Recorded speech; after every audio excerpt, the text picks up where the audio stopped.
Greetings all. आज का session बहुत ही इंटरेस्टिंग है हमारा, और आज के अनुभव के सेशन के अंदर we have Anjali Goyal with us. Anjali Goyal is an fellow IITian, मेरी बहुत अच्छी दोस्त है and a multi discipline personality. इसके ऐसा अगर मैं कोई एक शब्द बोलूंगा स्टार्टिंग में इंट्रोड्यूस करने के लिए तो बेईमानी होगी कि अंजलि ने क्या एग्जैक्टली किया। वो आईआईटी दिल्ली गई, आईआईटी दिल्ली के बाद उन्होंने क्या किया और उनके क्या क्या एक्सपीरियंसेस रहे। मेरे ख्याल से पूरी एक जर्नी है जो हमको आईआईटी के अंदर फील करनी चाहिए। So this whole interview process, rather than a discussion, will be about knowing her, because there are so many aspects of her life and so many things she does. इनको अगर हम समझेंगे तो हमको बहुत अच्छे से पता पड़ेगा कि what अंजलि गोयल is. तो स्टार्ट करते हैं अंजलि। सबसे पहले तुम यूएस के अंदर हो तो एक कस्टमरी सवाल पूछ ही लेना चाहिए कि how is the US experience, कैसा लग रहा है वहां जाके, क्योंकि इंडिया के अंदर तो ये बहुत बड़ा एक स्टेटमेंट बन गया यूएस के अंदर जाना, काफी समय से है लेकिन अभी भी है। So how is the experience? Yeah, I think शिवाल, thank you for having me today. I think मैं आपके उस कमेंट से शुरुआत करूंगी कि यूएस आना बहुत बड़ा अचीवमेंट बन गया इंडिया में। मुझे नहीं पता क्यों लोग जब यूएस जाते हैं तो लोग उनको कॉन्ग्रेचुलेट करते हैं। I think US is not an achievement, it's just an opportunity to learn more. Same जैसे हम लोगों ने जेई क्रैक किया था, हम आईआईटी गए थे, मुझे लगता है कॉन्ग्रेचुलेट नहीं बोलना चाहिए क्योंकि वहां जाके हमने असली लर्निंग शुरू की थी, हमारी लाइफ सब शुरू हुई थी। हम लोग यहाँ पे टेम्परेरी असाइनमेंट पे हैं एंड हमारा कोई मन नहीं है यहाँ पे पूरा फुल टाइम मतलब अपनी लाइफ यहाँ पे स्पेंड करने का। Will be back soon, but हाँ यहाँ से बहुत कुछ हम सीख के जाएंगे। सबसे पहला तो आई थिंक इंडिपेंडेंट, बिना मेड्स एंड बिना किसी सपोर्ट के रोज खाना बनाने से लेके बर्तन मांजने से लेके बच्चे को कैसे संभालना है। तो सच में मतलब आत्मनिर्भर बना दिया है यूएस ने हमें। मोदी जी अभी कह रहे हैं आत्मनिर्भर बनो, साथ में तुम लोग अमेरिका में पहले आत्मनिर्भर बन रहे हो। बिल्कुल, मोदी जी ने बनाया कि नहीं, बट यूएस ने जरूर बना दिया। नहीं तो मतलब how is the life different from India, क्योंकि जैसे मुझे तो बहुत मतलब मेरे को बहुत ज्यादा आदत है, मैं बहुत डिपेंडेंट हूँ। जनरली हम सभी डिपेंडेंट है ना, हमारे पास एक फोर्स ऑफ लेयर वो होती है बेसिकली, हमारे पास हमें सर्व करने के लिए काफी लोग होते हैं आसपास। जैसे यूएस के अंदर अकेले इतनी सारी चीजें कैसे मैनेज कर पाते? मतलब ये मुझे अंदर से मेरा खुद का क्वेश्चन है। नहीं, आई थिंक हमारे अंदर भी काफी ये सवाल काफी जायज था। जब हम यहाँ शिफ्ट हो रहे थे वो डिसीजन लेना मुश्किल था क्योंकि बच्चे साथ में थे। बट आई थिंक यूएस में आने के बाद मुझे लगा कि यहाँ पे हर चीज के लिए सिस्टम बनाया हुआ है। तो अगर हमारे पास सपोर्ट नहीं है, मतलब एक ह्यूमन सपोर्ट नहीं है, बट उन्होंने इस चीज को या तो मशीन से सॉल्व किया हुआ है या फिर एक सिस्टम से सॉल्व किया हुआ है। द गुड थिंग इज कि यहाँ पे इस वजह से एक इंडिपेंडेंस भी मिलती है कि हम जो चाहें जब चाहें जैसे चाहें कर सकते हैं। एंड मतलब लोग क्या कहेंगे और कैसे करना चाहिए या सोसाइटी की क्या एक्सपेक्टेशंस हैं उनसे थोड़ा अलग हो जाते हैं। तो वो एक फ्रीडम महसूस होती है। वो लोगों को यहाँ पे आके इसलिए लगता है कि यार हम फ्री हो गए तो यही रहें। बट आई थिंक हम लोगों के लिए अभी मोर, मेरे और मेरे हस्बैंड के लिए ये ज्यादा इंपॉर्टेंट है कि हम ये चीजें यहाँ पे सीखें और फिर अब जब वापस इंडिया आए तो उसको इम्प्लीमेंट करने की कोशिश करें, क्योंकि ये बहुत बड़ी लर्निंग है जो हमें यहाँ के हुई कि how to do independently, you know, actually में आत्मनिर्भर कैसे बनना है, क्योंकि बहुत इंपॉर्टेंट है वो हमारे लिए।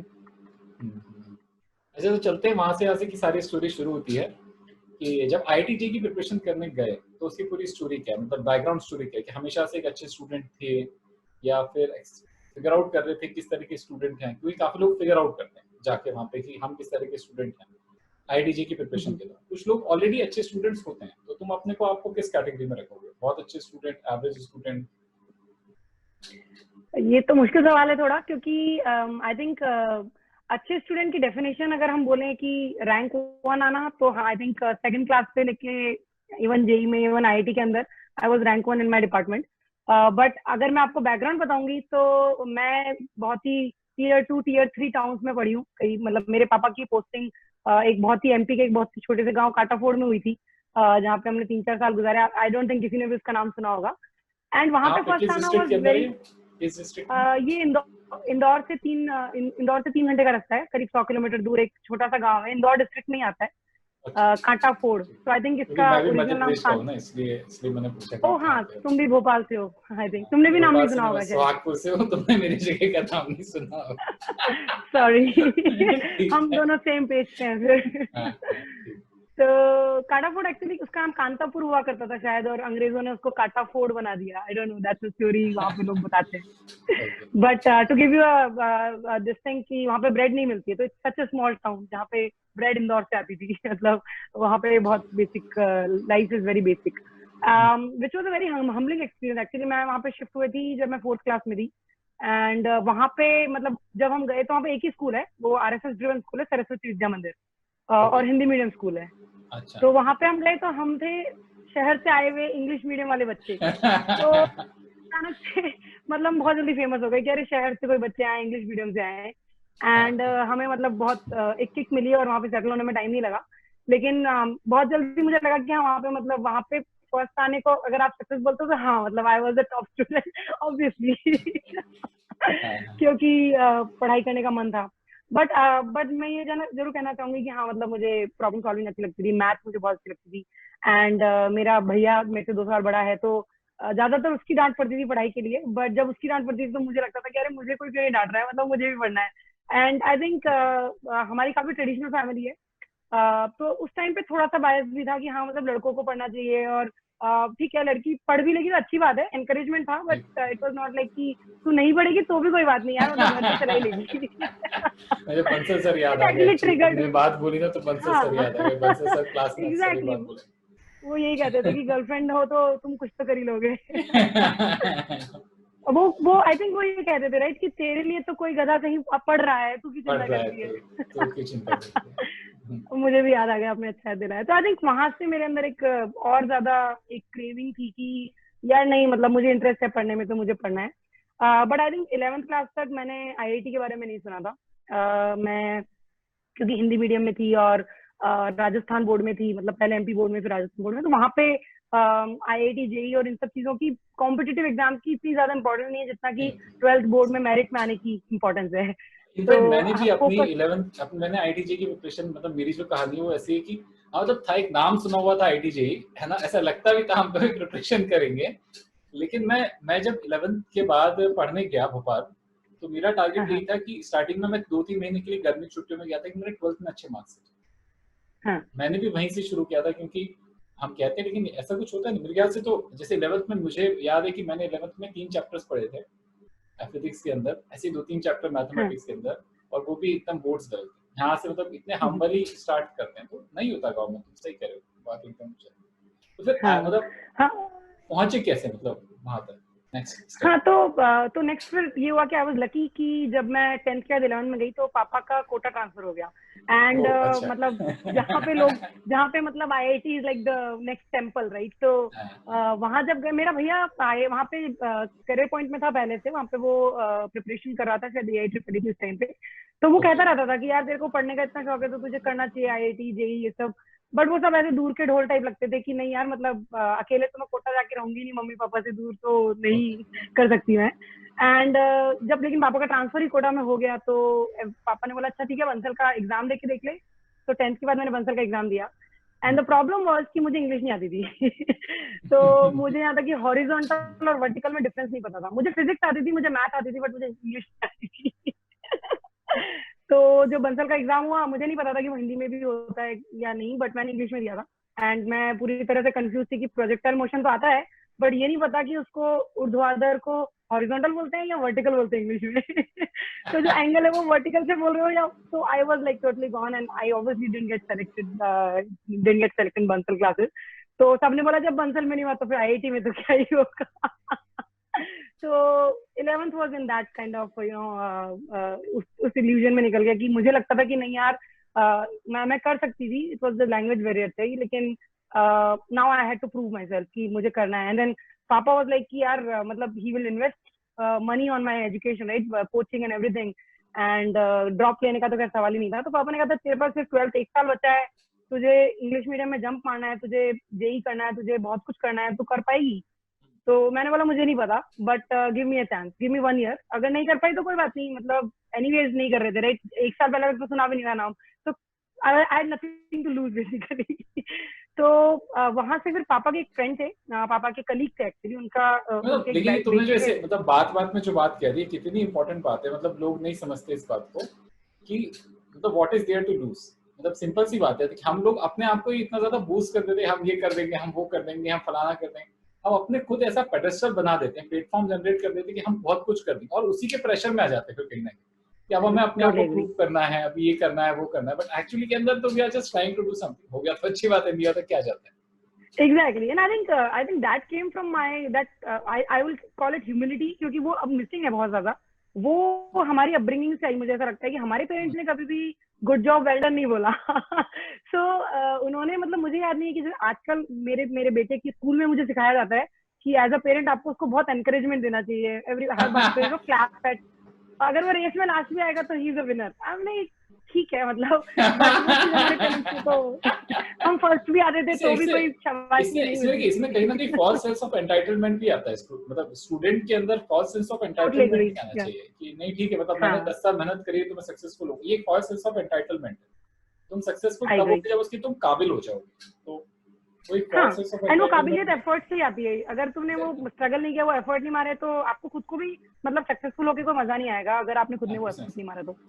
और अगर आप एफर्ट मारते हो फेल भी हो जाते हो तो आई थिंक डिप्रेशन नहीं आता। जो आजकल बहुत डिप्रेशन आने लगा है, उसका रीजन ये कि जो तुमने बिल्कुल सही बोला कि एक सेल्फ एंटाइटलमेंट है कि यार मैंने एग्जाम दिया तो मेरे को तो पास होना ही पड़ेगा। ऐसा नहीं है, मतलब एग्जाम होता ही इसीलिए है कि कुछ पास होंगे कुछ नहीं होंगे। तो आई थिंक एक चीज जो I would like to attribute to जो मतलब उस टाइम पे हेल्प की वाज द क्यूरियोसिटी। तो मेरे अंदर एक बहुत जेन्युइन क्यूरियोसिटी, यार ये बंसल वाले क्या चीजें हैं, मतलब जेई में जो लोग निकलते हैं वो लोग क्या चीजें हैं, राइट? क्या मतलब उनमें क्या अलग है? मुझे भी मैथ साइंस अच्छा लगता है, तो ऐसा क्या है? तो वो मैंने बंसल के टाइम पे मेरे मतलब जब मैं कोटा में थी, सॉरी 11th में, तो मेरे पापा के फ्रेंड थे, तो उनके बेटे थे घनश्याम सर। अगर वो इस वीडियो को कभी उन तक वो ये वीडियो पहुंचे तो I would like to thank him. तो वो फिजिक्स क्लासेस चलाते कोटा में, आई डोंट नो अभी भी चलाते हैं क्या।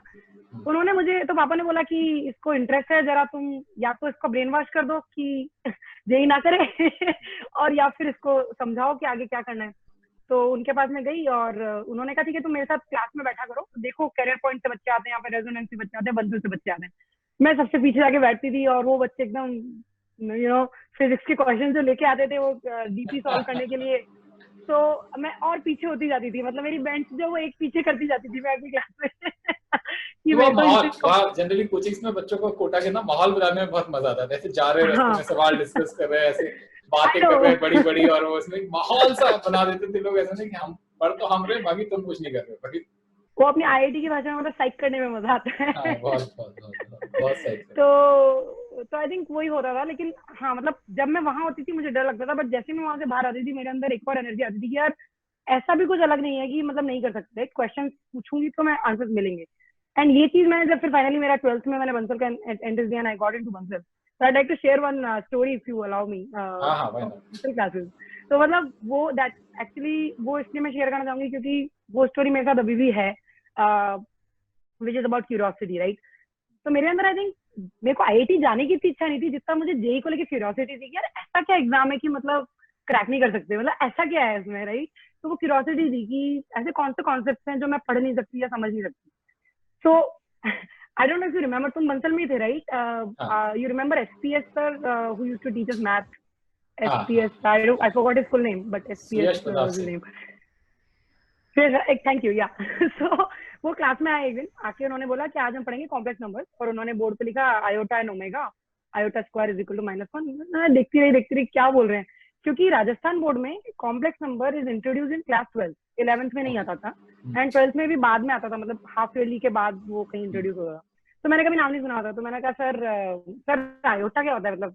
तो एसपीएस सर ने बोला, देखा मेरी तरफ ऑब्वियसली मॉकिंग वे में कि ये क्या पूछ रही है, और बाकी सब बच्चे एकदम literally they turn their head around कि ये कौन है भाई, क्या पूछ रही है। वहां पे ऐसी आदत भी बहुत है बच्चों के, एक्सप्रेशंस बड़े गजब के देते हैं ना, वो एकदम से कोई गजब के देते हैं, हाँ। मतलब बिल्कुल ऐसे कि यार ये कहाँ से आई है और ये जेई क्यों कर रही है अगर इसको आयोटा और ओमेगा नहीं पता तो एनीवेज, तो सर ने मुझे बोला कि मेरे पास टाइम नहीं है तुम जैसे बच्चों को आंसर करने का, तुम जब ये अपना स्क्रीनिंग क्लियर कर लो तब आना। एंड आई अंडरस्टैंड कि उन्होंने ऐसा क्यों कहा होगा, ऑब्वियसली आयोटा ओमेगा पे पूरी क्लास का टाइम वेस्ट नहीं कर सकते थे, बट इट हिट मी। मैं क्लास के बाहर आई, मतलब ऑलमोस्ट इन टीयर्स, क्योंकि मुझे लगा कि भैया आज मेरा जेई चैप्टर क्लोज है, अब मुझे नहीं समझ में आएगा। मैं नीचे भी तो बंसल सर अपने व्हील चेयर पे घूमते रहते थे, राइट, एंट्रेंस के वहां पे। he had an eye for kids who are you know a little going through a rough patch. तो पकड़ लिया उन्होंने कि आ जाओ इधर। बोलते क्या हुआ? मैंने कहा नहीं कुछ नहीं सर, मैं कुछ नहीं, ऐसी मेरे को समझ नहीं आ रही मैथ।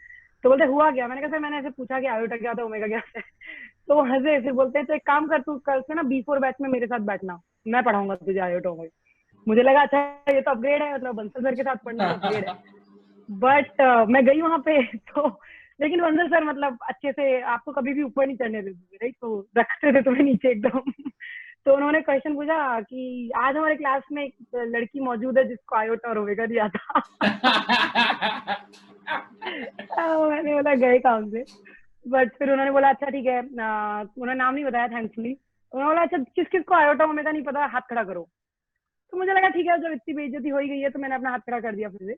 और मुझे देख के पीछे से एक और हाथ खड़ा हुआ, एक और हुआ, एक और हुआ, करते करते करीब 8-10 बच्चों का हाथ खड़ा हुआ। तो सर ने पूछा तुम सब राजस्थान बोर्ड से हो? तो बोला हाँ सर। बोले तो फिर तो ऑब्वियस है, मतलब आयोटा ओमेगा तो ऐसा मोड में आता ही नहीं है पढ़ना, मतलब अब आएगा तुम्हारे इसमें, तो आई अंडरस्टैंड। तो ही सेड कि ठीक है मैं संडे को एक्स्ट्रा क्लास रखूंगा आयोटा ओमेगा के ऊपर और कॉम्प्लेक्स नंबर बेसिक। सिर्फ वो लोग आना जिसको जो आयोटा और ओमेगा को आई और डब्ल्यू प्रोनाउंस करते हैं, बाकी लोग मत आना। उस क्लास में देयर वर लाइक एक 120 की कैपेसिटी थी शायद हमारे ऊपर वाले रूम में। उस दिन 250 बच्चे आए थे एंड सर वाज लाइक कि मतलब सर ने पहली बार बंसल सर ने तारीफ के एक शब्द बोला था कि गुड जॉब, मतलब तुमने क्वेश्चन पूछा उसके लिए गुड जॉब। तो उस दिन मैंने ठान लिया था कि यार चाहे मुझे लोग कुछ भी कहें, मुझे स्टूपिड से स्टूपिड क्वेश्चन पूछना है, क्योंकि अगर वो क्वेश्चन मेरे दिमाग में है तो किसी और के दिमाग में भी होगा, और नहीं भी है तो मुझे अपनी सेटिस्फेक्शन के लिए मुझे पूछना है। एंड आई थिंक अभी भी मेरी कंपनी में मतलब मुझे लोग उसी उससे जानते हैं कि मैं बहुत स्टूपिड क्वेश्चन पूछती हूँ, बट मैं पूछती हूँ। एंड आई थिंक हाँ मतलब आई हाँ मतलब मुझे लगता है कि मुझे रात को नींद आ जाएगी अगर मेरे को आंसर मिल गया तो। बाकी मुझे नहीं पता। एकदम सिमिलर सिनेरियो मेरा भी था। एक क्वेश्चन मैंने भी पूछा था कि उस समय मैं एक्चुअली मुझे कुछ आता नहीं था, मेरा कोई बैकग्राउंड नहीं था। तुम्हें पता है 11th के अंदर 2-3 चैप्टर, 12th में मैंने पढ़ाई करना शुरू करी, फिर मुझे बीमार हो गया, मैं पढ़ नहीं पाया। मैंने ड्रॉप लिया, एक साल में पढ़ने गया। वहां पे मैंने भी क्लास में एक बार ऐसे ही केमिस्ट्री के अंदर पूछा था, टीचर का नाम तो मैं नहीं बताऊंगा, लेकिन मैंने उससे पूछा कि सर ये मुझे समझ नहीं आ रहा कॉन्सेप्ट, मुझे नहीं पता ये क्या होता है, आप जो बात कह रहे हो मुझे नहीं समझ में आया।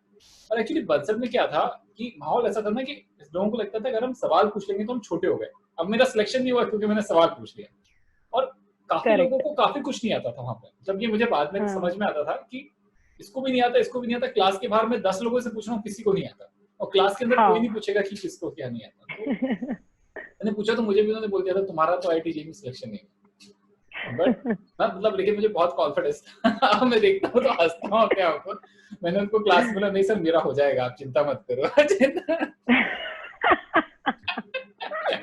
मेरा सिलेक्शन हो गया तो मैं चाहता था कि उनसे मिलने जाऊँ एक बार, लेकिन वो मिल नहीं पाया कभी। फिर अब तो हम सेम फील्ड के अंदर है तो अब मैं क्या ही मिलूंगा उनसे जाके।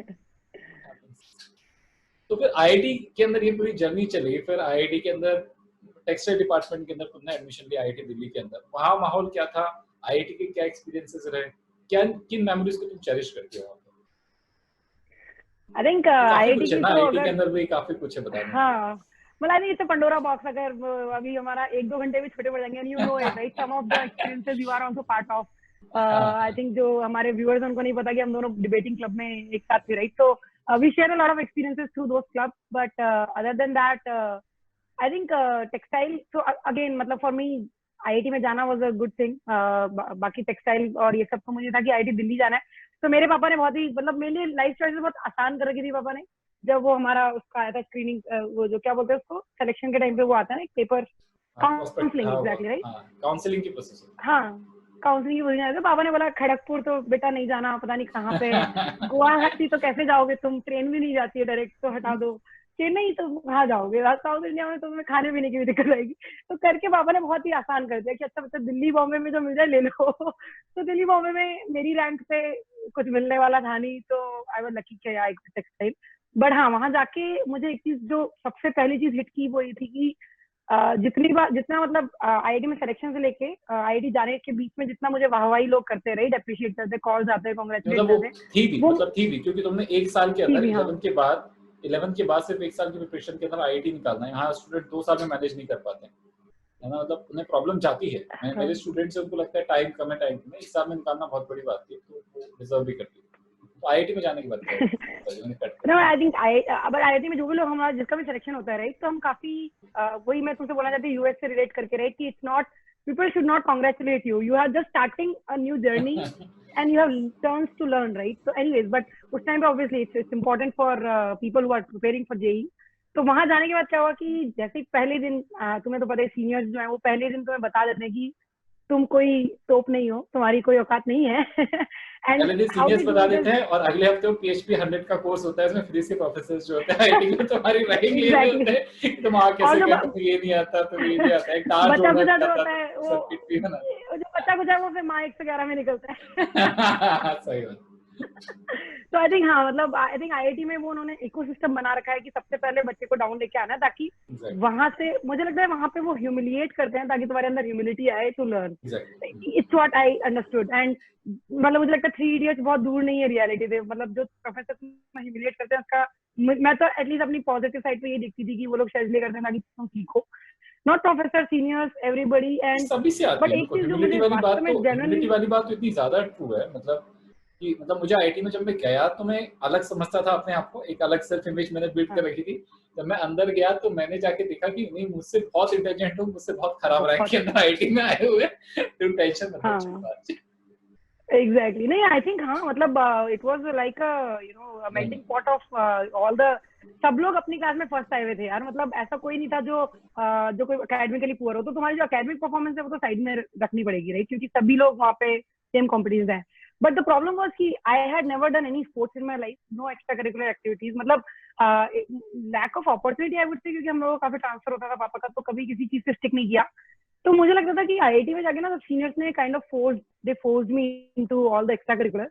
तो मुझे एक बहुत ही इंपॉर्टेंट चीज सीखने को मिली कि यार लाइफ में एक ही चीज नहीं होती है। मतलब यू कैन जस्ट एकदम एक्सेंट्रिक होके तुम सिर्फ पढ़ाई करके लाइफ में कुछ नहीं कर सकते।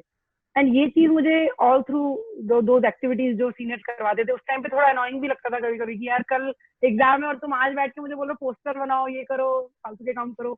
बट अब मुझे लगता है कि नहीं यार, अभी भी अगर मेरा कल एक बहुत बड़ी बोर्ड मीटिंग है और रात को अगर मेरे बच्चे की तबीयत खराब है, मुझे करना पड़ेगा ना। मतलब लाइफ ऐसे नहीं होती है यार कि तुम एक ही चीज में फोकस कर लोगे and you will be able to excel in one area of your life. So वो मुझे एक एक्सपीरियंस लगता है कि आईआईटी ने मुझे दिया। एंड एक और खैर बहुत ही फनी एक्सपीरियंस जो मुझे आईआईटी में हुआ था फर्स्ट ईयर में इज अगेन, मुझे इंग्लिश नहीं आती थी तब भी नहीं आती थी। तो जब मैं गई तो बोलना नहीं आता था। मतलब तब तक मैंने थोड़ा बहुत बेसिक सीख लिए थे क्योंकि ऑब्वियसली जेईई के लिए मुझे इंग्लिश आनी चाहिए थी, बट मुझे बोलना नहीं आता, आई वाज वेरी स्केयर्ड। तो फर्स्ट ईयर में मेरी बहुत मजाक उड़ती थी। इनफैक्ट मेरे बैचमेट्स मेरी काफी मजाक उड़ाते थे कि तू तो रहने दे, मतलब इंग्लिश में बोली। जैसे कपिल शर्मा आजकल काफी फनी में बोल देता है ना कि मुझे इंग्लिश नहीं आती, उस टाइम मेरे को नहीं बोला जाता था कि यार मुझे नहीं आती है, मैं बहुत टूटी फूटी इंग्लिश बोलती हूँ। बट देन गरीबर भी बहुत होते हैं उस समय। क्या होता है, हमारी जो भी कमियां होती है ना उसको लेके हम लोग बहुत इनसिक्योर भी फील कर रहे होते हैं। अरे मुझे नहीं आता है। जैसे मेरे साथ प्रॉब्लम क्या थी, मुझे कपड़े पहनना नहीं आता था कि क्या कपड़े पहनने चाहिए, क्या सूटेबल ऑकेशंस, मेरे को नहीं समझ में आता था। कभी मैंने फैशन के बारे में, ड्रेसिंग के बारे में सोचा ही नहीं, क्योंकि फोकस ही नहीं था लाइफ पे। तो वैसे होता है। नहीं बिल्कुल सही बोल रहे हो आप। एक्चुअली मतलब वो हम अभी भी होते हैं यार, उस टाइम पे नहीं। मुझे लगता है अभी भी लोग अपनी कमियों को छुपाने की कोशिश करते रहते हैं and that causes an internal क्या बोलते हैं फाइट रहती है अंदर कि यार मेरी कमियां मैं कहीं निकल नहीं जाए। तो मुझे ऐसा लगता है कि once you expose them, A you learn and B आपका खुद का डिप्रेशन चला जाता है। तो मैंने क्या किया कि जो मेरी, मैं नाम ऑब्वियसली नहीं लूंगी, अगेन मेरी वन ऑफ माई बैचमेट वो दिल्लीite थी, एकदम शांत इंग्लिश और बहुत अच्छे से उसका मतलब ऑब्वियसली कम्युनिकेशन अच्छा था एंड जनरली अच्छा था। तो she made fun of me कि तू तो रहने दे यार, तू हिंदी समिति में आकर, तू ईडीएलसी में मत आएगा, काइंड ऑफ थिंग। तो मैंने उसको जाके बोला, मैंने कहा देखा तू बिल्कुल सही बोल रही है, मेरे को इंग्लिश नहीं आती, मैं हिंदी मीडियम से पढ़ी हूँ, कैन यू टीच मी?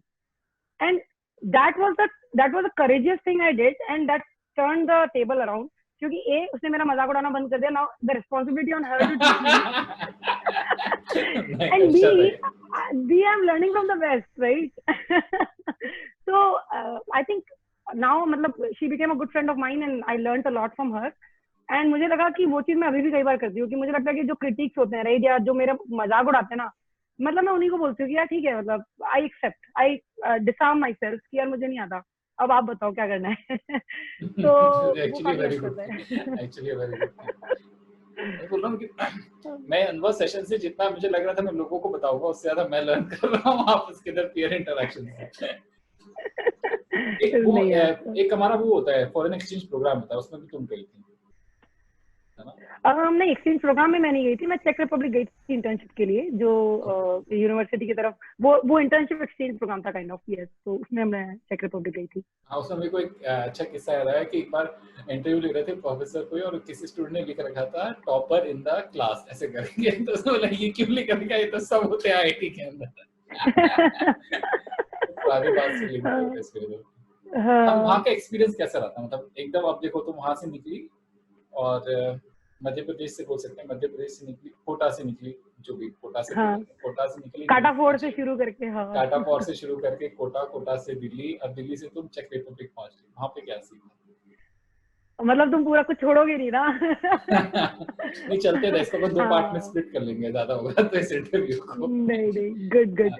तो आई थिंक चेक रिपब्लिक का experience was again it was same, I would से, जैसे आईआईटी में आए थे तो लगा था कि यार ये कहाँ आ गए, एक कल्चरल शॉक था, वो सेम कल्चरल शॉक वहां पे जाने के बाद भी मुझे हुआ था। वन थिंग दैट अगेन मुझे लगता है, जो मैंने अभी यूएस से लिंक किया था आत्मनिर्भर, बट सेम थिंग, वहां पे हम लोग 7 लोग गए थे टेक में, एंड हम 7 में से खाना बनाना सिर्फ मुझे ही आता था।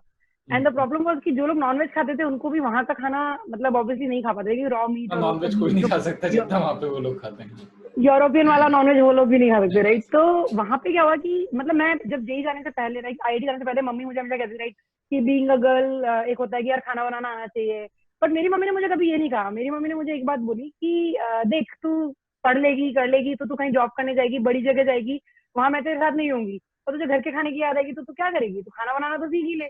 तो सही बात। That made me learn cooking, not कि तू लड़की है तो शादी करके तुझे खाना बनाना है, मतलब द कॉन्टेक्स्ट मैटर्स, राइट? तो मैंने जब खाना बनाना सीखा, I actually got interested in it.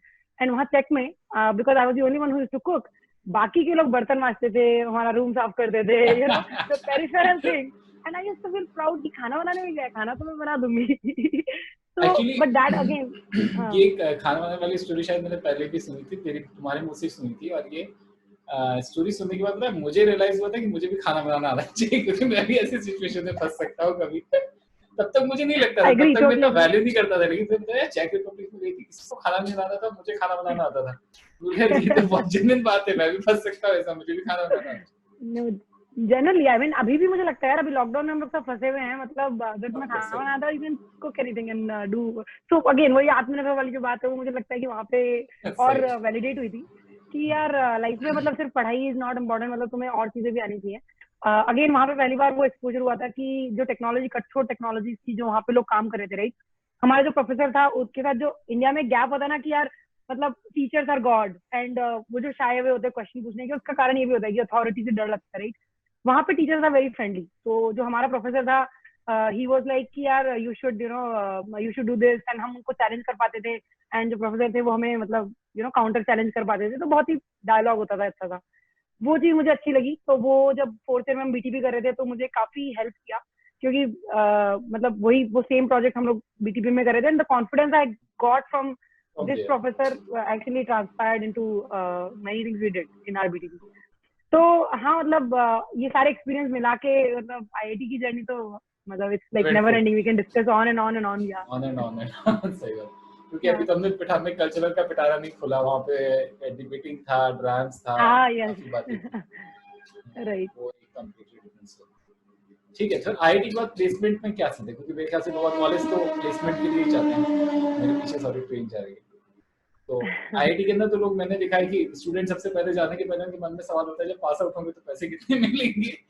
तो अग्री। मतलब तुम्हारा भी प्लेसमेंट के समय यही थॉट प्रोसेस थी, क्या थॉट प्रोसेस थी उस समय, और अभी क्या चेंज हो गया उस थॉट प्रोसेस के अंदर, क्योंकि अभी काफी चेंज हुआ मुझे ऐसा लगता है, उस सभी राइट, को होगा आई तुम्हारा। थिंक टोटली एग्री यार। उस टाइम पे हम लोग शायद थॉटफुल डिसीजन नहीं ले रहे थे, उस टाइम पे जो मिल गया वो ले लिया, बट आई थिंक अब हम लोग अपनी कैरियर चॉइसेस काफी वाइजली चूज कर पा रहे हैं। सो आई थिंक प्लेसमेंट के टाइम पे मेरे साथ थोड़ा रिवर्स था कि मेरा 3rd ईयर में जब मैं इंटर्नशिप के लिए गई थी, तो that was my real placement, because Schlumberger में मैंने इंटर्नशिप की थी and I got a pre placement offer from there. But जब मैं श्लम्बर्जर का इंटरव्यू दे रही थी तो द थिंग वाज, मतलब वही होता है कि सक्सेस और फेलियर को तुम कैसे, अगेन मैं बोलूंगी कि ऐसे डिफाइन करते हो, राइट? मैंने 2 जगह अप्लाई किया था, ITC and Schlumberger. ITC was my dream company because मैं टेक्सटाइल में थी, और उस टाइम ये था कि यार टेक्सटाइल वाले जो है उनके लिए ड्रीम जॉब आईटीसी में होती है, because it's a multinational company, काफी वेरिड उनके डिपार्टमेंट्स हैं जिसमें तुम काम करते हो। श्लम्बर्जर का मैंने नाम ज्यादा नहीं सुन रखा था, बट देन ये हुआ कि श्लम्बर्जर की शॉर्टलिस्ट पहले आ गई, and then I was there.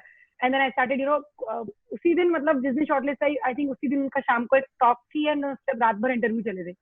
तो मैं अपने सीनियर्स को कॉल लगा रही हूँ and trying to understand remember the spelling of Schlumber first of all, that was the first thing I did. तो मेरे की स्पेलिंग याद बिकॉज अगेन इंग्लिश नहीं आती थी मुझे।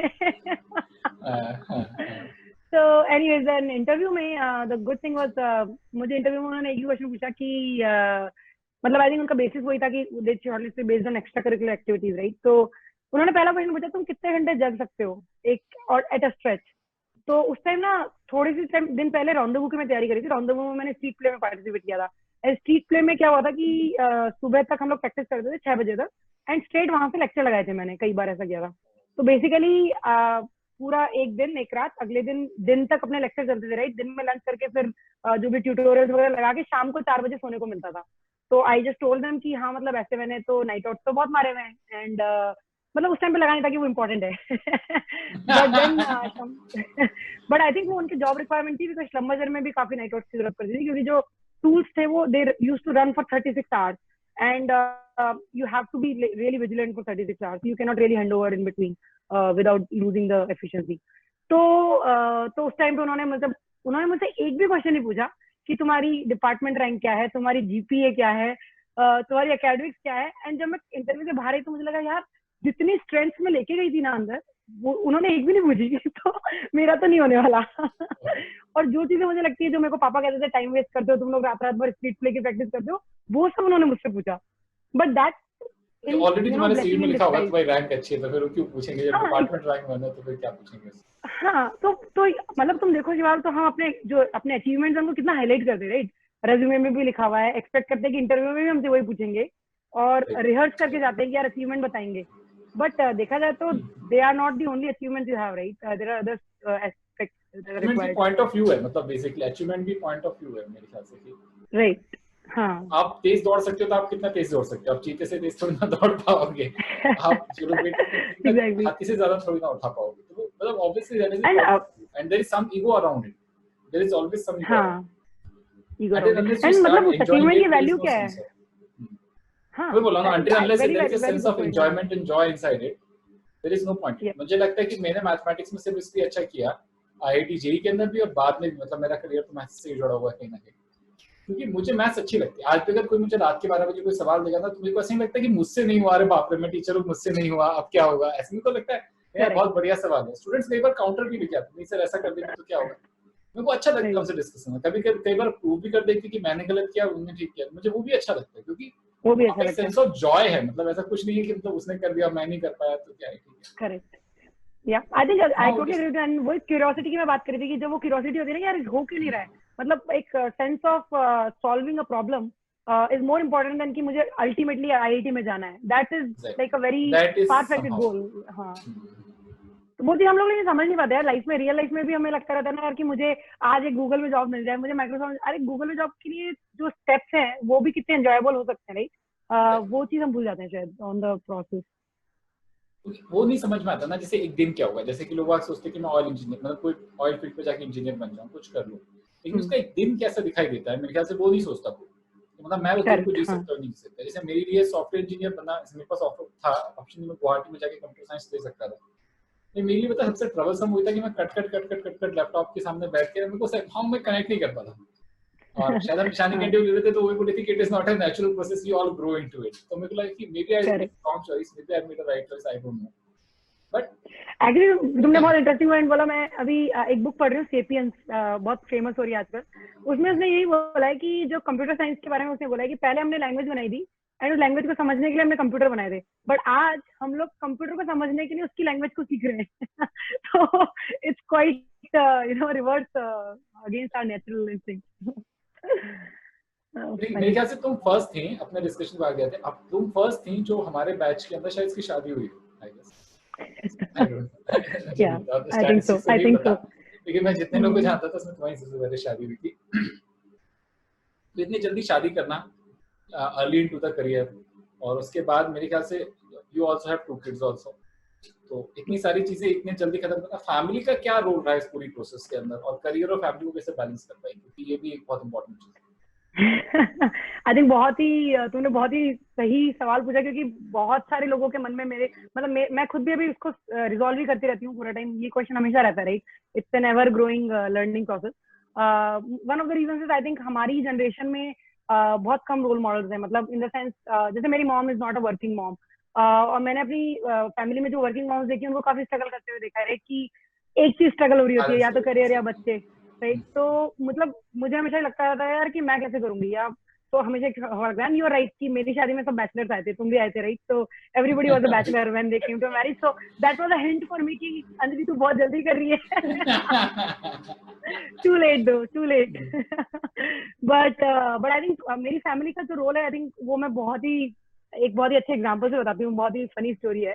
मैं 12th में थी, तो अभी जैसे हमने डिस्कस किया, राइट, कि 11th के बाद मुझे सिर्फ 1 साल मिला था 12th, एंड पापा ने क्लियर कर दिया था कि बेटा मेरे पास ड्रॉप दिलाने के लिए ना पैसे हैं और ना मेरी फिलोसफी में वो आता है कि मैं तेरे को मतलब एजुकेशन में ड्रॉप दिलाऊंगा, राइट? एजुकेशन है, करते जाओ, जो आता जाए लेते जाना। मैंने कहा ठीक है, अग्री, 12th में मुझे पढ़ना है, बाकी भूल जाओ। 12th के मिड में पापा ने मुझे बोला कि पापा को एलटीसी मिलती थी हर 4 साल में, तो 8th में हम लोग गए थे कहीं घूमने। पापा ने बोला यार बेटा अंडमान निकोबार चलते हैं। मैंने कहा पापा क्या बोल रहे हो? मतलब आप क्या बोल रहे हो? तो पापा बोलते हैं कि नहीं बेटा देख, एलटीसी है, एक्सपायर हो जाएगी, और अंडमान निकोबार का बहुत टाइम से हम लोग प्लान कर रहे हैं, तो मेरे बड़े पापा भी थे साथ में, बोलते हैं बड़े पापा और मैं दोनों साथ में प्लान कर रहे हैं, चलते हैं। तो मैंने कहा नहीं नहीं पापा, आप मुझे किसी रिलेटिव के घर छोड़ दो, कहीं छोड़ दो, मैं तो नहीं चलने वाली, मतलब मैं बंसल छोड़ के, क्लासेस छोड़ के मैं नहीं जा रही वाली। तो पापा ने मुझे उस टाइम पे मतलब he literally set me down and he told me कि देख बेटा, लाइफ में ना एक चीज नहीं होती है कि तू पढ़ लेगी जेई में निकल जाएगी, मतलब that is not the only thing about life, right? मस्ती भी करनी है, और तू अगर तू मस्ती करेगी तो मैं तेरे को गारंटी दे रहा हूँ कि तू अगर मस्ती से काम करेगी तो तेरा काम भी होगा। तुझे जेई में करना है, तेरा होगा। I blindly trusted him, and blindly trusted यार, उस टाइम हम अपने पेरेंट्स से इतनी बहस नहीं करते थे जितने आजकल के बच्चे करते हैं। पापा ने बोला ठीक है भाई, चलना है तो चलना है, चल दिए। बट वन थिंग वॉज कि जाने से पहले मैंने अपनी जी जान लगा दी, क्योंकि मुझे पता था यार कि मेरी तो हालत खराब होने वाली है, मेरी बहुत सारी क्लासेस मिस होने वाली है। एंड आने के बाद भी मैंने अपनी जान लगा दी, क्योंकि मुझे पता था कि मैंने बहुत कुछ मिस कर दिया। I think that kind of contributed to my success, and I loved it, क्योंकि मुझे जो एनर्जी मिली, राइट, वहां जाके घूम फिर के मजा तो आता ही घूमने फिरने में, आई loved it. But that gave me एक काइंड ऑफ, एक क्या बोलना चाहिए, एक लाइफ टाइम लेसन था लर्निंग। कि यार एक चीज पे फोकस नहीं करना है लाइफ में। Success is not about just getting marks और getting into an exam. Same अभी भी है मेरे साथ। मुझे ऐसा लगता है कि यार ठीक है, मतलब मैंने करियर साथ में कर लिया, बट अगर मैं 30-35 की हूँ and I don't have kids, that is also kind of क्या बोलना चाहिए, नॉट फेलियर नहीं बोलूंगी, मतलब it's strong word, sorry, I don't want to tell नहीं पीपल हु समझ डोंट गया, हैव आई किड्स। आई मैं गेट इट कि फेलियर नहीं करना चाहिए, बट एक तरह का कि हाँ, miss out, you are missing out on something, that it is missing, right. Exactly, thank you, yes. तो इट्स सेम एज कि मैं आज गूगल में नहीं हूँ, या इट्स सेम एज कि मैंने एमबीए नहीं किया, it's same as I don't have kids, या it's about a life choice plus one area of success, right? तो अगर तुमने लाइफ चॉइस ली है कि यार मुझे पीएचडी करनी है, बच्चे नहीं करने, इट्स फाइन। किसी ने लाइफ चॉइस ली है कि नहीं यार मुझे बच्चे भी रेस करने हैं और ये भी करना है, it's fine. But you have to define your life in a multi dimensional way, so that you don't put all your eggs in one basket, you know. कि अगर यार वो फेल हो गया तो एग्जैक्टली। मतलब मैं बिकॉज मैं इसलिए अगेन एंड अगेन बार बार ये बात बोलूँ कि आजकल बहुत लोग डिप्रेस हो जाते हैं, या ये चीज बहुत आती है, या फिर स्ट्रगल करते हैं, राइट? या फिर कई लोगों को लगता है बच्चे हो गए अब तो मेरा करियर खत्म है। ऐसा नहीं है ना यार, मतलब life is not about just one thing. तो हाँ, आई थिंक मतलब ये तो बहुत ही again it's a hot topic. मेरा और मेरे हस्बैंड का काफी डिस्कशन होता है, and I contribute this to my husband also, is very supportive in whatever I do. But हाँ, मतलब मुझे लगता है कि you have to keep multi focus. मतलब I am not a very focused person, I keep like इधर भी सब जगह हाथ पैर मार के कुछ ना कुछ नहीं करते रहो। मतलब वो जो तो तुमने लाइक बात कही ना, मेरे को लगता है वो बहुत पॉइंट की बात है, सबको समझने वाली बात है कि जो मल्टी डिसिप्लिनरी अप्रोच है लाइफ के अंदर, मतलब you are not putting all the eggs in the same basket and worrying about one single egg कि अब ये बास्केट गई तो खत्म हो गया सारा, लाइफ की मेरी खत्म हो गई। स्टूडेंट्स काफी कुछ ऐसा समझते हैं। एक स्टूडेंट हाँ, से मेरा डिस्कशन भी हो रहा था, वो बोल भी रहा था सर मैं म्यूजिक करूँ या ये करूँ, तो मैंने बोला तो म्यूजिक कितनी देर प्रैक्टिस करता है, तो उसने बोला 2 घंटे। तो 2 घंटे तो मैं भी प्रैक्टिस करता हूँ, मैं सब कुछ कर रहा हूँ साथ के अंदर। तो 2 घंटे म्यूजिक करेक्ट, प्रैक्टिस करने के लिए तुम्हें सब कुछ छोड़ने की जरूरत थोड़ी है। अगर तुम 12 घंटे करेक्ट, 16 घंटे प्रैक्टिस करो तो मैं मान भी सकता हूँ कि नहीं आप तुम उस लेवल के स्पेशलाइजेशन के लिए जा रहे हो कि तुम्हें उतना चाहिए। करेक्ट, और ऐसी सारी एक्टिविटीज जो होती है लाइफ में, लाइफ के अंदर आपको एक इंटरेस्टिंग ह्यूमन बीइंग बनाती है। मैं देखता हूँ लोगों की, लोग इतने बोरिंग है eight the end of the day. Right. मतलब आप बहुत अच्छा किसी एक फील्ड में कर सकते हो, लेकिन overall you are a boring personality, कोई तुम्हारे साथ टाइम स्पेंड करना पसंद नहीं करता। मतलब पीपल जब तुम्हारे साथ कोई हाँ, आए तो उसे लगना चाहिए कि वाह मतलब क्या इंसान है। मुझे लगता है अल्टीमेटली हम नौकरी करने के लिए थोड़ा ना पैदा हुए थे, स्पेशलाइजेशन। मतलब ये मेरा थॉट प्रोसेस Right. समझो हम नहीं, you're हमें right. Actually, लाइफ की प्रोसेस भी एनरिचिंग होनी चाहिए, एक डेप्थ होनी चाहिए उसके अंदर, विड्थ होनी चाहिए। I think you are right. मतलब जितने डाइवर्स एक्सपीरियंस होंगे तुम उतनी बातें, अब जैसे हम तुम और हम है राइट, हम जब कभी फोन पे बात करते हैं, अगर हम 10 साल बाद भी एक दूसरे को कॉल करेंगे हम 1 घंटा बात कर लेते हैं राइट, क्योंकि हमें इतनी सारी बातें करने के लिए, इतने सारे एरियाज हैं, बच्चों के बारे में बात करते हैं, करियर के बारे में बात करते हैं, जेई के बारे में बात कर सकते हैं। तो जब तक आपके पास डाइवर्सिटी नहीं होगी, यस यू आर राइट कि you also become a boring person, not for others but for yourself also, right. मतलब आप एंजॉय करना बंद कर देते हो यार, क्योंकि you are only doing one thing. I think तुमने बहुत अच्छा जो एग्जांपल दिया ना, मतलब I just want to say one more thing कि मुझे अभी याद आ रहा है कि पापा ने उस टाइम मुझे क्या बोला था, which you know kind of made my decision to go to Andaman. पापा ने बोला एक बात बता, अगर तेरे जेई में सिलेक्शन नहीं होगा, will you regret not going to Andaman with me? मैंने कहा हाँ यार रिग्रेट तो करूंगी अंडमान। और हाँ, पापा ने ऊपर कैरेट लटकाया था, बाय द वे पापा ने कैरेट लटकाया था, बोले तेरे को पता है हम पहली बार हम फ्लाइट से जा रहे हैं। मैंने बोला अरे यार फ्लाइट में तो कोई बैठे नहीं थे, तो मतलब इट वाज टू ल्यूक्रेटिव कि मुझे लगा हाँ यार अगर जेई में नहीं हुआ था, आई विल रिग्रेट कि यार मैं नहीं गई। फिर पापा ने सेकंड बात बोली कि अगर मैं तुझे एक ही शर्त पर अंडमान लेके जाऊंगा, तो अंडमान गई और तेरा जेई में नहीं हुआ, तो will you blame Andaman for that कि हम मैं गई थी इसलिए मेरा नहीं हुआ? मैंने कहा आई थिंक सो। बोले फिर मत चल। फिर 2 दिन बाद मैंने बोला नहीं यार ठीक है, मतलब आई विल नॉट। तो it was true, it was true. तो तुमने बात बोली ना म्यूजिक वाली की, अगर वो बंदा म्यूजिक, मतलब आई don't know the context, but अगर आप म्यूजिक छोड़ के कुछ कर, सब कुछ छोड़ के म्यूजिक करते हो, will you regret? If you regret तो मत करो।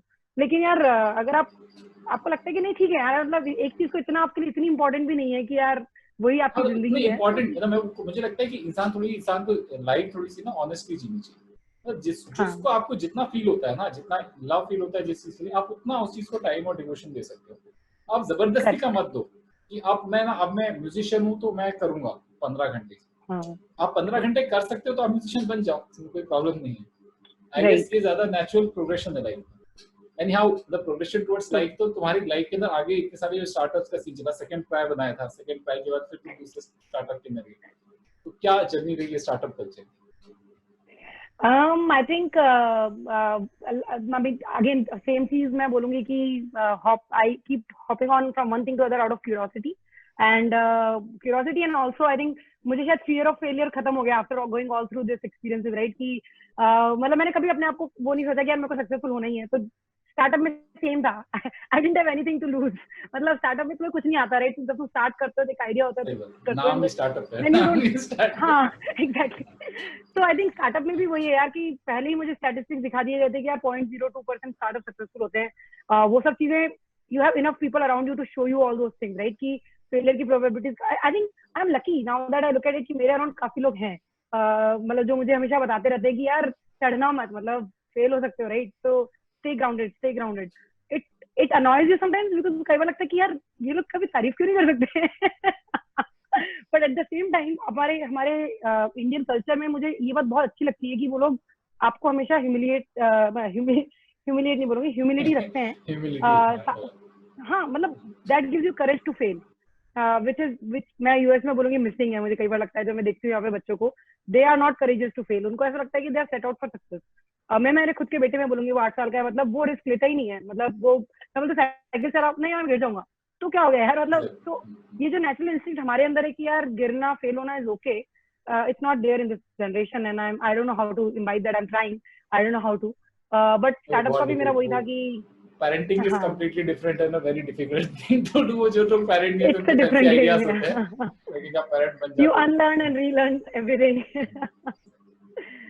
तो आई थिंक वो स्टार्टअप का मेरा था कि ये पॉइंट मतलब मैं इस पे एक चीज ऐड करना चाहूंगा, जैसे कि मैं शंख बजाता हूँ, जैसे पूजा चल रही ना गणेश चतुर्थी, तो शंख बजाना होता है।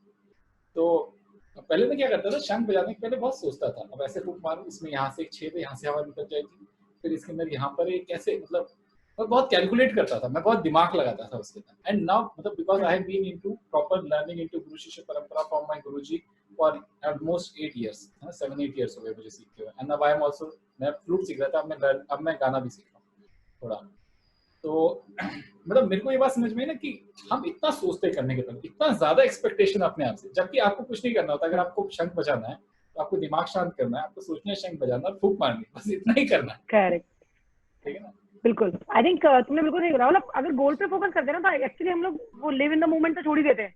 हमारा फोकस गोल पे है, और जब लिव इन द मोमेंट नहीं है तो तुम यार उस पे फोकस कैसे कर पाओगे? आएगा नहीं ना, आउटपुट कैसे आएगा? आउटपुट आ ही नहीं सकता, क्योंकि तुम ये सोच रहे हो आवाज अच्छी आनी चाहिए, ऐसा तुम्हारे दिमाग में कल्पनाएं बहुत है लेकिन तुम कुछ कर नहीं रहे उस कल्पना को पूरा करने के लिए, तुम्हारा उसमें इन्वॉल्वमेंट नहीं है जितना फ्यूचर में और पास्ट में इन्वॉल्वमेंट है, उतना उस मोमेंट के अंदर इन्वॉल्वमेंट नहीं, शायद उस समय हो जाता, तुम कनेक्ट कर पाते तो फिर इतना फेलियर और सक्सेस के बारे में सोचना ही नहीं पड़ता, उस बारे में बात नहीं होगी। I think it's easier said than done. कई बार अगर तुम देखोगे यार आजकल जितने भी जो ये आर्ट ऑफ लिविंग या जितने भी ईशा योगा ये सब बोलते हैं, वो लोग हमेशा एक ही बात बोलते हैं, live in the moment, be present. But मुझे लगता है कि वो आसान नहीं है अगर तुमने एक बहुत बड़ा गोल बना रखा है और you are just focus on that गोल।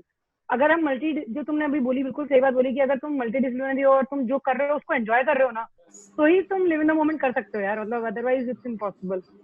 तो स्टार्टअप का भी मेरा मतलब वही था। स्टार्टअप अभी जैसे जो जो जो मैंने स्टार्टअप किया था, खैर वो इंडिया में था, वो बहुत ही स्मॉल स्केल पे था। बट जब मैं यहाँ पे आई सिलिकॉन वैली में, मैंने देखा तो स्टार्टअप का गेम ही अलग है, राइट। यहाँ पे तो मतलब इन्वेस्टर की money is on the line and continuous pressure रहता है कि परफॉर्म करना है। बट इन बोथ फेज यहाँ का जो सीईओ है वो मेरा काफी अच्छा फ्रेंड है। And when I talk to him, right, he doesn't talk about कि मुझे कंपनी को ना सीरीज बी सीरीज ई से क्लियर, कभी भी नहीं बात करता। कोई बोलता है कल सुबह फर्नीचर कैसे डिलीवर करना है, मतलब he always talks about that. कि जैसे बंसल क्लासेस में again I will relate it back to JEE preparation कि यार आईआईटी की बात मत करो यार, कल सुबह की डीपी कैसे सॉल्व करनी है उस पर बात करते हैं यार, ये क्वेश्चन क्यों नहीं सॉल्व हो रहा, लेट्स टॉक अबाउट दैट। तो मुझे लगता है कि वो छोटी छोटी प्रॉब्लम को सॉल्व करने लगते हैं ना, तो सेम चीज मुझे लगता है कि जब बोलते हैं मैनेज कैसे करते हो, तो किड्स हो चाहे स्टार्टअप हो चाहे मैं अभी एमबीए भी कर रही हूँ बाय द वे, तो एजुकेशन हो, मतलब मुझे लगता है सब में वही है कि ट्रूथ बॉम्ब बहुत अच्छे से बाय द वे मैं एमबीए भी कर रही हूं, लोग अब सिर्फ एमबीए करते हैं। नहीं मतलब अगेन सेम थिंग कि अभी शायद मैं इसीलिए अपना ये तुम्हारे लिए काफी लेट हो गया आज, राइट, कि मेरा लेक्चर था जस्ट बिफोर दिस कॉल। तो मैंने I was in my lecture, I was just focusing on my lecture कि ठीक है मुझे अभी 1 घंटे लेक्चर करना है, मुझे ऐसे नहीं सोचना कि यार मैं 2 साल में एमबीए कैसे खत्म कर पाऊंगी, वो सब मैं करने लगी तो मैं स्टार्ट ही नहीं करूंगी, I will not be able to start. So that's या वो स्टार्टिंग ट्रबल आ जाती है। क्योंकि बेसिकली अब आपने इससे ही नेक्स्ट क्वेश्चन पे आ जाते हैं कि अब तुम एमबीए भी कर ही रही हो तो टाइम मैनेज कैसे करती हो, इतनी सारी चीजें, उनकी 2 बच्चे हैं, एक पति है, घर का सारा काम भी तुम्हें करते हो, साथ में तुम एमबीए भी कर रही हो, स्टार्टअप तो शायद अभी तुम नहीं कर रहे हो, लेकिन बाकी सब कर रहे हो, तो इतना सब कैसे टाइम निकालते हो? हम इंटरव्यू भी कर रहे हो, तो इतना टाइम कैसे मैनेज होता है? मेरा फोकस एक्चुअली वहां पे रह गया कि 2 बच्चे और 1 पति है। नहीं, I think very valid point कि काफी सारी चीजों में मतलब मुझे भी कई बार लगता है कि हाँ मैं काफी हाथ पैर मार लेती हूँ इधर उधर, लेकिन मुझे लगता है टाइम मैनेजमेंट का तो सिर्फ एक ही फंडा है, मैं बोलूंगी, जो शायद मेरे बड़े पापा ने मुझे दिया था एक बार बहुत सारे बचपन में। तो मेरे बड़े पापा जो है वो, हमारी फैमिली जॉइंट फैमिली है, वो अभी भी हमारी हर सैटरडे को जूम कॉल होती है 1 घंटे की। एंड ऑब्वियसली मतलब सब लोग, अब इतनी बड़ी फैमिली हो गई है तो सबके कुछ ना कुछ काम होते हैं, राइट, बट वो कहते हैं कि नहीं आना ही है तुम्हें, राइट। और सबके पास एक रीजन होता है कि यार टाइम नहीं है, आज ये हो गया, आज वो हो गया, but everybody come because everybody still like बड़े पापा ने कहा तो आना है। तो वो ये बात बोलते थे कि अगर तुम कभी मुझसे बोलते ना मेरे पास टाइम नहीं है, तो बस ये मत बोलना, तुम ये बोलना तुम्हारी प्रायोरिटी नहीं है। तो अगर तुम्हारी प्रायोरिटी होगी तो टाइम निकल जाएगा। एंड ये जो हमेशा बोलते थे मुझे समझ नहीं आती थी कि यार वो ऐसे क्यों बोलते हैं, बट अब मुझे समझ में आता है कि यार अगर तुम्हारी प्रायोरिटी है ना, मतलब अगर तुम अगेन सेम चीज, तुम पहले प्लान कर रहे हो कि यार बच्चा अभी करूं, अगले साल करूं, नेक्स्ट ईयर करूं, मेरी पीएचडी हो जाए तब करूं, अगर वो कर रहे हो गोल पे फोकस करके तो कभी स्टार्ट मतलब कभी करोगे नहीं, राइट, वो चीज हाथ में नहीं लोगे। बट एक बार जब हो जाता है, तुमने प्रायोरिटी बना लिया उसको ना, तो टाइम अपने आप निकल जाता है। तो मैंने प्रायोरिटी बनाया था कि मुझे अपने एमबीए करना है, एंड समहाउ मेरे दिमाग में एक एम था कि यार 35 से पहले मुझे अपनी एजुकेशन खत्म करनी है, डिग्री वुग्री लेके, ताकि मैं बच्चों की एजुकेशन में फोकस कर सकूं। तो वो एम मेरे लिए, टाइम वाज रनिंग आउट, तो आई जस्ट एनरोल्ड एंड अपने आप टाइम निकल गया, चीजें अपने आप कार्व आउट हो जाती हैं, पीपल एनरोल हो जाते हैं, मतलब जैसे मेरी फैमिली एनरोल है, मतलब and I am thankful again कि my husband Ankur, he is enrolled, he gives me this room कि मेरे बैकग्राउंड में मेरे बच्चे नाचते हुए नहीं मिलते हैं जब मेरा एमबीए की क्लास चल रही है, that's the only time I get when they are not literally dancing behind my camera. तो वो प्रायोरिटी अपने आप बन जाती है फिर मेरी भी और फैमिली की भी। क्योंकि ये बहुत अच्छी बात कही बिकॉज की मतलब ये मैं सबको ही बताना चाहूंगा, ये बात से मैं बहुत एग्री करता हूँ कहीं ना कहीं कि टाइम निकल जाता है। और मैं एथलेटिक्स में था, मैं रेस भागता था, तो हमारे पास एक दिन क्या होता था, बिकॉज मैं ऐसे एथलीट्स के साथ रहा जो बहुत सारे इवेंट्स करते थे, जनरली स्पेशलाइजेशन होता है 1 या 2 इवेंट करते हैं। तो ऐसा होता था 100 मीटर के बाद 800 मीटर होती थी, 800 मीटर के बाद 200 मीटर होती थी। फर्स्ट डे हमेशा मीट का ऐसे होता था, तो जनरली 100 मीटर वाले ही सोचते थे हमने बहुत रेस भाग ली। तो ये ऐसा हुआ कि मेरे सीनियर थे, उनको देख के ऐसी आदत लगी कि हम लोग तीनों रेसेस करने लगे। मैंने एक बार रेस भागी 100 मीटर, तो 100 मीटर तक तो कोई थकान नहीं होती, फिर 800 मीटर करी, वो बहुत टफ रेस थी, मैं एकदम थक गया ना। वो इसकी बहुत इंटरेस्टिंग स्टोरी है, किसी और दिन, बहुत लंबी स्टोरी है, किसी और दिन शेयर करूंगा। लेकिन मैं एकदम थक गया, मतलब मैं अपने दिल की धड़कन कान से सुन पा रहा था, मैं इतना तेज मैंने अपने दिल को धड़कता हुआ आज तक नहीं सुना, उसके बाद भी कभी नहीं सुना, आज तक नहीं सुना। और मैं जब बैठा था तो लिटरली मेरे पैर ऐसे से कप आ रहे थे। फिर मेरी 200 मीटर रेस थी, मैं फर्स्ट स्टार्ट पे बैठा, फिर मैं भागा और फिर मैं फर्स्ट टाइम। तो मैंने उस दिन रियलाइज किया कि आपको नहीं पता आपकी कितनी एनर्जी, यू थिंक कि आपके में इतनी एनर्जी, आपको ऐसा लगता है कि टाइम बहुत कम है, आप ये कर सकते हो, आप वो नहीं कर सकते, वो आपको इसलिए लगता है क्योंकि आपने उसके पहले बहुत कम कर रखा है, बट कितना किया जा सकता है you never know. Time stretches, energy stretches, और यू डोंट नो आप अपने लेयर, इतनी पर्सनालिटी, इतनी डेप्थ है इंसान की, वो जैसे करता है तो ही समझ में आती है कितना कितना कितना ऐड अप। एक्चुअली बहुत अच्छा पर्सपेक्टिव है शिवाला। कई लोगों ने मुझे ना इसको अदर वे राउंड भी पूछा है बाय द वे। उन्होंने पूछा कि तू इतना सब करती क्यों है, मतलब क्यों करती है इतनी सारी लाइफ में, राइट? एग्जैक्टली, हां, ये भी एक अच्छा सवाल है। तो ऐसा नहीं है कि मतलब मैं भी नॉट सोचता हूं एवरीबॉडी मतलब कि विल मैं इतना क्यों अप्रिशिएट इट। करता हूं।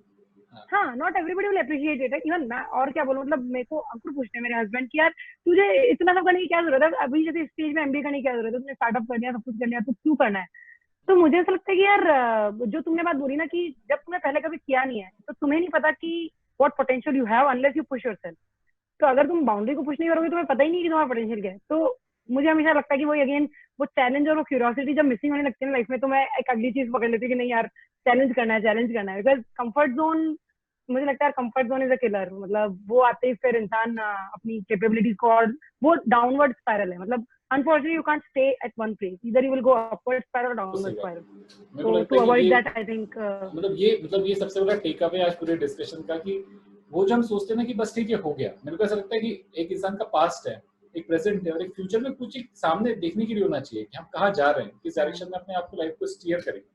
अगर आपके पास वो नहीं है, स्टूडेंट्स को भी समझाता हूँ, तुम देखो कि मई तक ही तो देखो, कम से कम 1 साल का तो देखो, मई तक तो देखो, तुम जाओगे कैसे जाओगे, कुछ तो मतलब एक रास्ता बनाओ ना। अगर कोई है ही नहीं सामने कुछ देखने के लिए, करेक्ट, तो फॉरवर्ड करने के लिए, तो फिर लाइफ का सेंस क्या रह जाएगा? तुम कभी भी ग्रो नहीं कर सकते, कभी भी इवॉल्व नहीं कर सकते as human. Correct, that is always there. अब लास्ट मेरे ख्याल से अब बहुत हमारा इंटरव्यू एक्सटेंडेड है, but it was a very interesting discussion. Last की, how do you view a success? और तुम स्टूडेंट्स को अगर कुछ मैसेज देना चाहोगे तो क्या देना चाहोगे? क्योंकि मेरे ख्याल से स्टूडेंट बाकी सब देखेंगे, लेकिन स्टूडेंट्स मेनली इंस्पायर होने के लिए देखना चाहिए।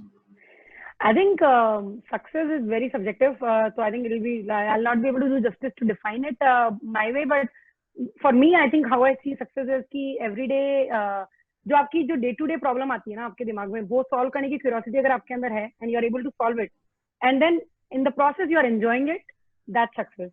तो मतलब मुझे on a daily basis लगता है कि अभी जैसे मेरा एक 8 month old baby भी है, right? तो on a daily basis एक नई चीज आती है, मतलब मैं उसको देखती हूँ कि वो लगा रहता है, उसको खड़ा होना है, हो सकता है तुझे क्यों खड़ा होना है, मैं भी तो बोल सकती हूँ उसको, राइट, कि यार तू साल भर का होगा, हो जाएगा खड़ा, तुझे अभी से खड़ा क्यों होना है, बट वो लगा रहता है, गिरता रहता है, लगा रहता है, and he laughs when he falls down. तो वो मेरे लिए सक्सेस है कि यार वो मतलब I want to sleep like that every day, कि यार जो भी मैंने आज किया I enjoyed it. I don't know, मतलब it's a very vague definition, but that's how I define it. मेरे को भी लगता है कि सक्सेस को हमेशा इतना प्रिसाइज होना जरूरी क्यों है, थोड़ी वेग रहे तो ही अच्छा है।